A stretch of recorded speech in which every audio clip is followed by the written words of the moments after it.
वहीं पटना नीट छात्रा rape murder case को लेकर आक्रोश बढ़ता जा रहा है। आक्रोश पटना पुलिस के खिलाफ, जिसने हर कदम पर बड़ी लापरवाही बरती। मर्डर केस को सुसाइड केस बनाने की कोशिश की गई। गुस्सा उस सिस्टम के खिलाफ जिसने दरिंदों को बचाने की कोशिश की, लेकिन तमाम लापरवाही के बावजूद सच्चाई आखिरकार सामने आ ही गई। इस केस में फॉरेंसिक टीम ने एसआईटी को रिपोर्ट सौंप दी है, जिसमें छात्रा के कपड़ों से स्पर्म मिलने की बात कही गई है। फॉरेंसिक रिपोर्ट में रेप की पुष्टि भी हुई है, जिसके बाद पटना एसएसपी ने चित्रगुप्त नगर की थानेदार रोशनी कुमारी और कदम कुआं के दारोगा हेमंत झा को तत्काल प्रभाव से निलंबित कर दिया है। लेकिन पुलिस के उन बड़े अधिकारियों पर एक्शन नहीं हुआ है जो इसे सुसाइड केस बता रहे थे। सुसाइड साबित करने के लिए मनगढ़ंत कहानियां बना रहे थे, मामले को दबाने की कोशिश कर रहे थे। अब सवाल है कि पटना पुलिस किसके दबाव में सच छिपा रही थी? आखिर क्यों केस में लापरवाही बरत रही थी? और सवाल यह भी कि बिहार की बेटी को आखिर कब इंसाफ मिलेगा?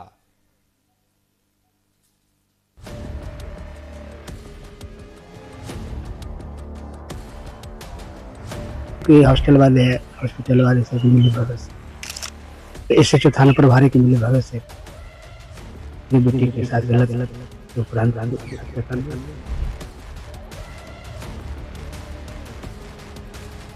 अगर न्याय नहीं मिलेगा तो हम लोग आत्मदाह करने का प्रयास करेंगे।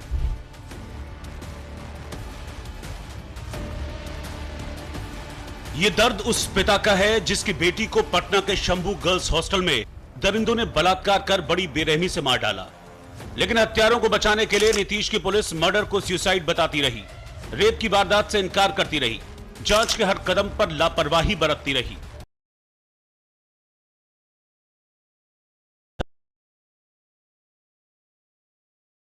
के साथ बताते रहे और अब हमारे इन दावों पर एफएसएल की रिपोर्ट ने भी मुहर लगा दी है।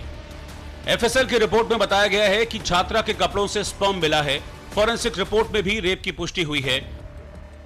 एफएसएल की रिपोर्ट से साफ है कि छात्रा से पहले रेप हुआ, फिर दरिंदों ने उसे मार डाला और इसकी पुष्टि पोस्टमार्टम रिपोर्ट से भी हुई थी। छात्रा के गर्दन और कंधे के आसपास नाखून के गहरे घाव मिले। छाती और कंधे के निचले हिस्से पर खरोंचों के कई निशान पाए गए। छात्रा के प्राइवेट पार्ट में काफी ब्लीडिंग हुई थी। छात्रा की पीठ नीली पड़ गई थी। रेप के दौरान छात्रा से काफी जोर जबरदस्ती की गई थी।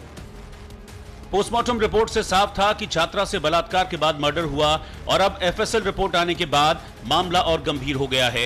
एफएसएल की टीम अब स्पर्म के डीएनए टेस्ट की तैयारी कर रही है। पुलिस को अब तक जिन लोगों पर शक है उनके डीएनए से इसका मिलान किया जाएगा। इसके साथ ही जांच की शुरुआती स्तर से ही लापरवाही सामने आने के बाद पुलिस ने चित्रगुप्त नगर थानेदार रोशनी कुमारी और कदम कुआं के दरोगा हेमंत झा को तत्काल प्रभाव से निलंबित कर दिया है। अधिकारियों ने माना है कि केस में निचले स्तर पर लापरवाही बरती गई। आरोप है कि घटना के पहले दिन से ही चित्रगुप्त नगर एसएचओ को पूरी जानकारी थी, लेकिन वो इसे इग्नोर करती रही। लेकिन सवाल है कि बड़े अफसरों पर कार्रवाई कब होगी? एसपी परिचय कुमार ने बिना पोस्टमार्टम के सीधे इसे सुसाइड बताया था, उन पर एक्शन कब होगा?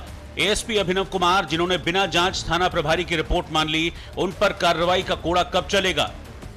इन सवालों के बीच रेप मर्डर केस की जांच में सीआईडी की टीम शंभू गर्ल्स हॉस्टल पहुंची और जांच शुरू की। करीब 2 घंटे के बाद सीआईडी की टीम हॉस्टल की जांच पड़ताल कर बाहर निकली। जांच अभी प्रक्रियाधीन है और इस संदर्भ में जो भी स्टेटमेंट है सर ये अभी हमारे पुलिस हेडक्वार्टर के द्वारा ही जांच की जा रही है। ये सीआईडी को जांच सौंपा गया क्या? सीआईडी निकलवाएगा सर, सीआईडी को जांच सौंपा गया क्या?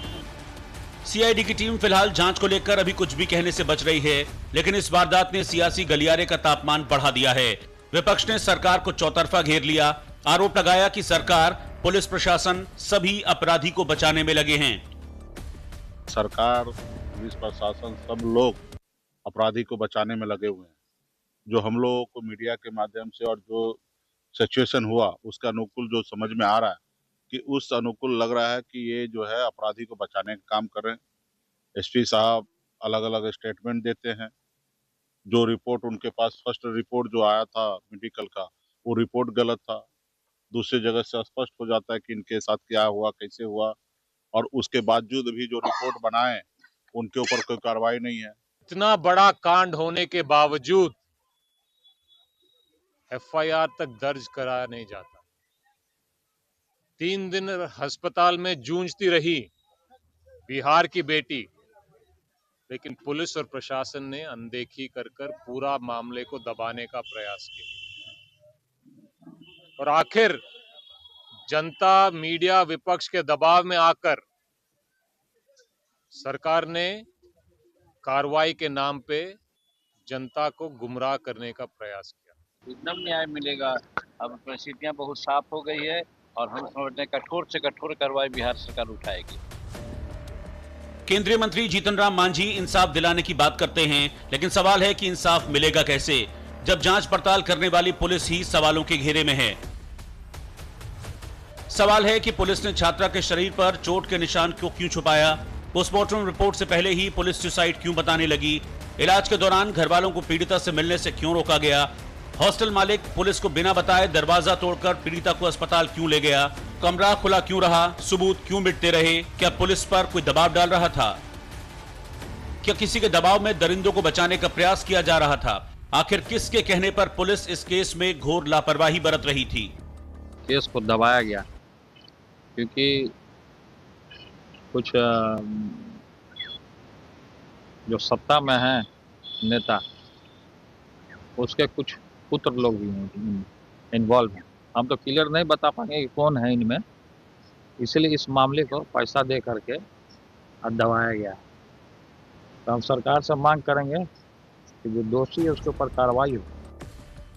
नीट छात्रा रेप मर्डर केस में सरकार, पुलिस, प्रशासन सभी सवालों के घेरे में है। सवाल है कि क्या दरिंदों को बचाने के लिए जांच में लापरवाही बरती गई, क्या किसी के दबाव में पुलिस रेप और मर्डर की वारदात को सुसाइड बताती रही, और सवाल यह भी है कि जब सच सामने आया तो थाना अधिकारी पर तो कार्रवाई हुई, लेकिन बड़े अफसरों पर एक्शन क्यों नहीं लिया गया। Bureau report, news India.